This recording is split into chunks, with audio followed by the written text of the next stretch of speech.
to finally wake up. No, no, no. You're not escaping from my praise. Especially if I wrap my powerful wings around us. They're the same wings that so effortlessly carried both of us to my lair. So, don't even bother trying to squirm away. Just relax and enjoy our little cuddle cocoon. Yes, I know. I'm a big, scary dragon. But you need to calm your breathing, treasure. I don't want you fainting again. It already caused me a lot of trouble when I came to capture you. You collapsed off the castle balcony and nearly fell to your death before I was able to grab you and fly off. Oh, you tiny, weak creature.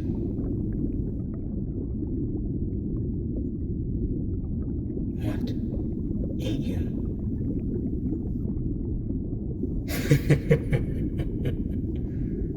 Why would I eat you?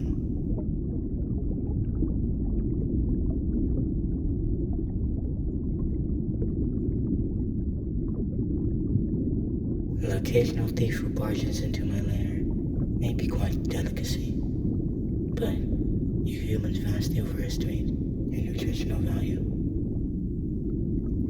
It'd be a waste of time and energy to fly halfway across a continent just to enjoy a simple appetizer.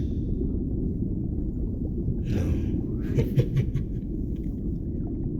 A thing like you is less of an appetizer and more of a dessert.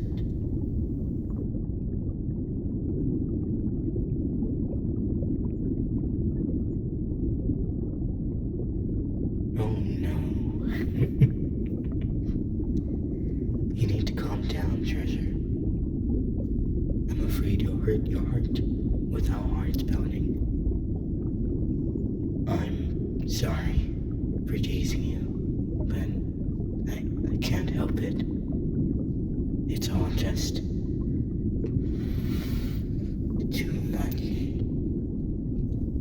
The smell of the adrenaline coursing through your veins, the thumping and shaking of your chest against my scales, the widening of your eyes and shrinking of your pupils, the desperate flailing of your puny limbs.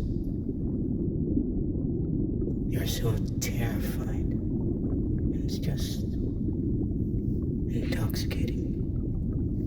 It makes you seem so fragile, so delicate, so precious. Just the thought that your adorable reactions are all mine puts a flutter in my chest.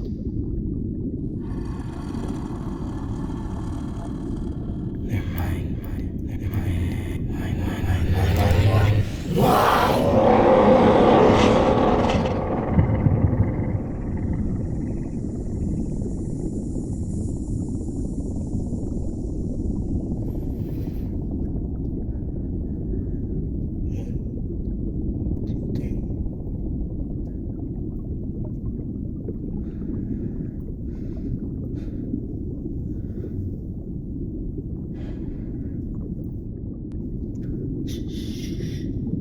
You don't need to be frightened, little treasure.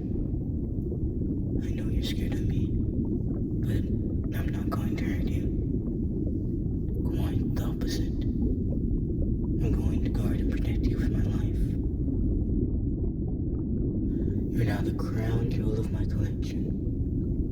Out of all the gold and gems and enchanted items I've hoarded, you're going to sit on the very top as my most valuable prize.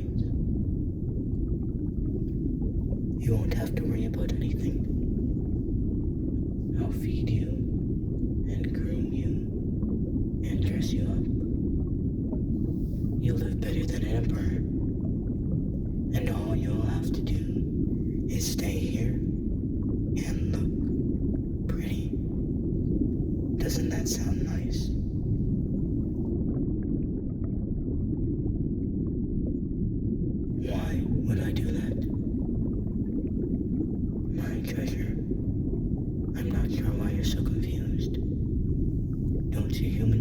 exhibition of lesser beings all the time.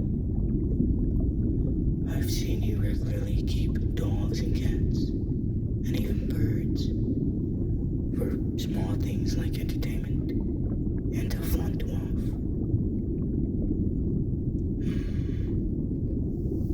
What's the word you humans use? Oh, that's it.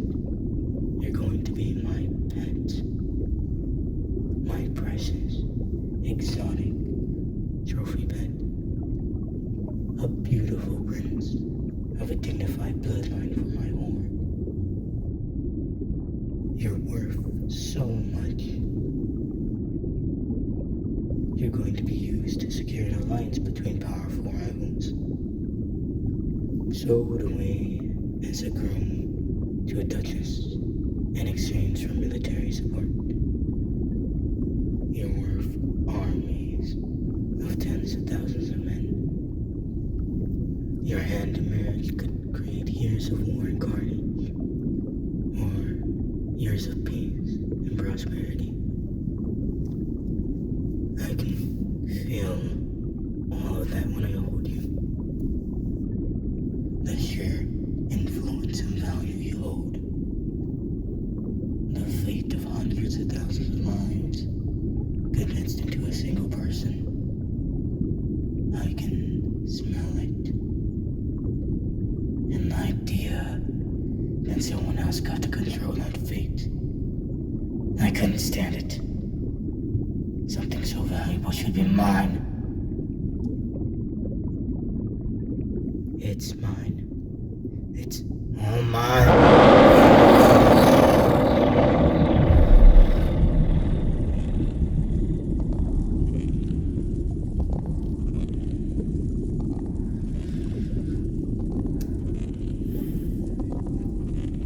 I'm sorry.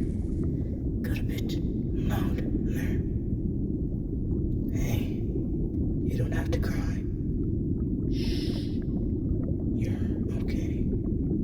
You're fine. You don't have anything to worry about.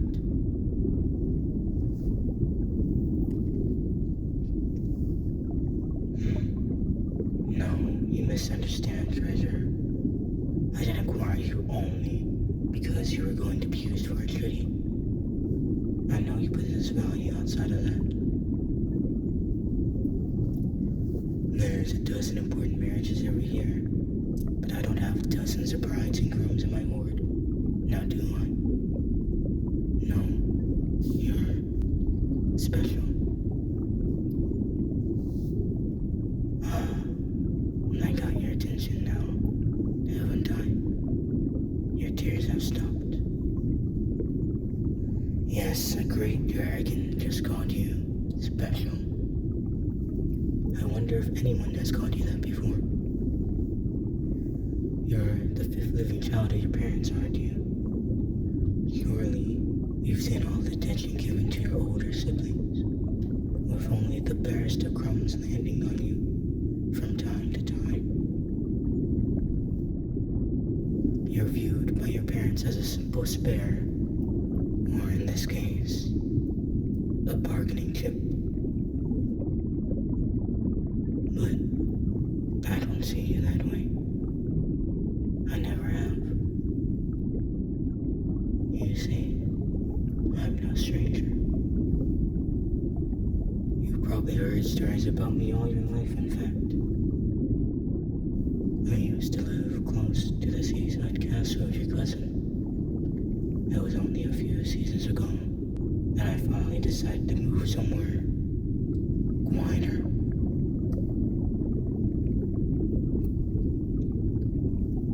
I saw you on your yearly visits as you grew older and grew more handsome. An exquisite jewel of royal neglected its property acknowledgement by its caretakers. So beautiful, so precious. I wanted to own you, to add you to my collection, but I controlled myself.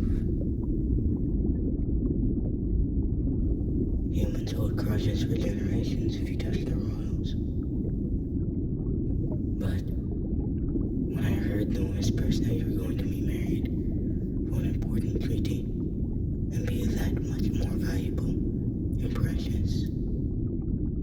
I snapped.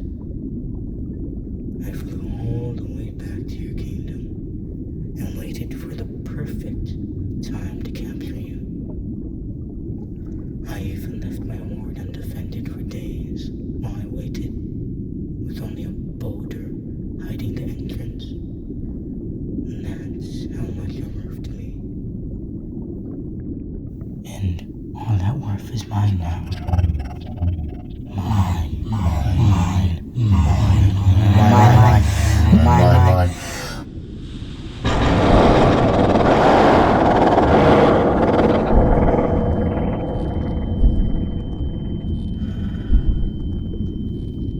I'm sorry, treasure. I know I keep scaring you with my horrors, but I would never hurt you. I promise.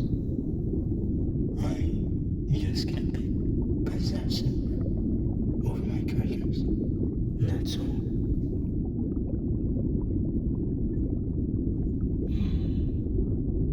Well, if I unwrap you and flip you around, you can see my hoard, can't you? Observe that everything has been kept sparkling and is in prime condition. You're going to be treated the same way. Not a single claw will pierce your soft skin. You're my treasure now, and I take good care of my treasures. Nothing will harm you ever again.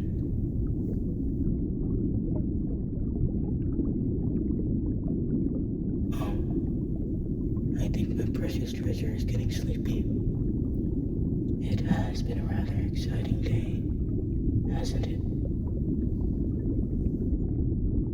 Well, I'm sleepy too. After all, I'm the one who had to fly us both to my lair. And I couldn't fly us right here either.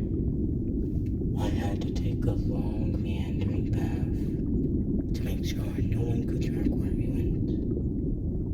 It was exhausting. But it was more than worth it, because you're mine now.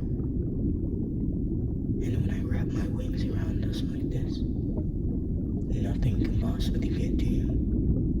You're safe, and warm, and snug, and completely hidden from the cruel, tarnishing world. Only I can see you, and hear you, and feel you, just as it should be. So, just sleep, my treasure. I have a very good nose and ears. I'll wake up if there's any trouble, and destroy the threat.